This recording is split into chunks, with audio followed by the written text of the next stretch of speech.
planes could talk, what would they say? How would they say it? And would we listen? Would they call out, granting a glimpse of a time long gone? Would they tell of the sacrifice, and if it was worth it? How evil was defiantly beaten and freedom thunderously died for?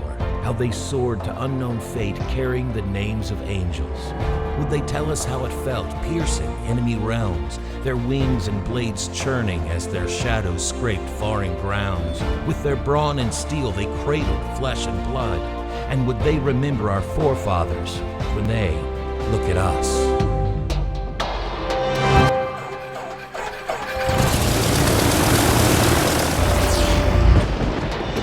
When these engines roar, these planes, they do talk. Their wind, our breath, we feel what they saw.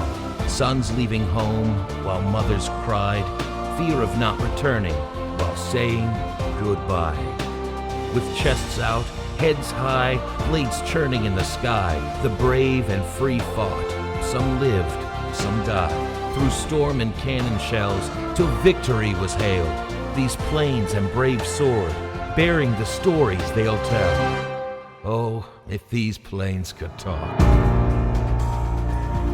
The Commemorative Air Force, it's an organization that was started about 50 years ago. It's 10,000 members from across the world in 60 units, and we're all dedicated to preserving these aircraft, but also dedicated to education of what the men and women did that helped preserve our freedoms. You know, they're really inanimate objects. They're just metal, rubber, and wires, and oil, and engines. That's what they are physically.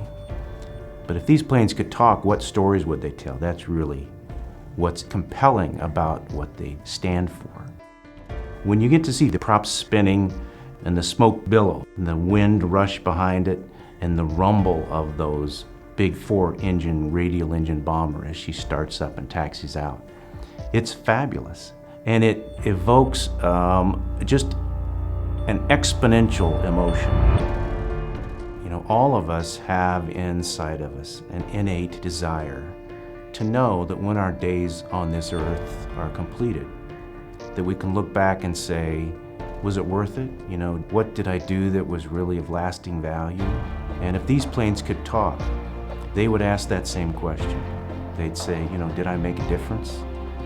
Is the pain and the suffering at the time of war, was it really of value what I contributed?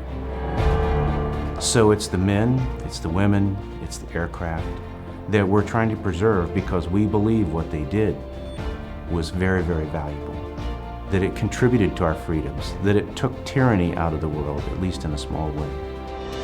And there are hundreds and even thousands of people that come out to see them at each stop. So they continually tell the story. And when you consider that this airframe, Fifi, that this airframe, Diamond Lil, are still out there flying, that there's people that rub on them, love them, wrench them, fly them, fuel them, pay to keep them flying, that means that in the hearts and minds of all the people who come out to see them, there's still that burning desire to see what this plane stood for, the freedoms that it stands for. So they continually tell the story, so they talk.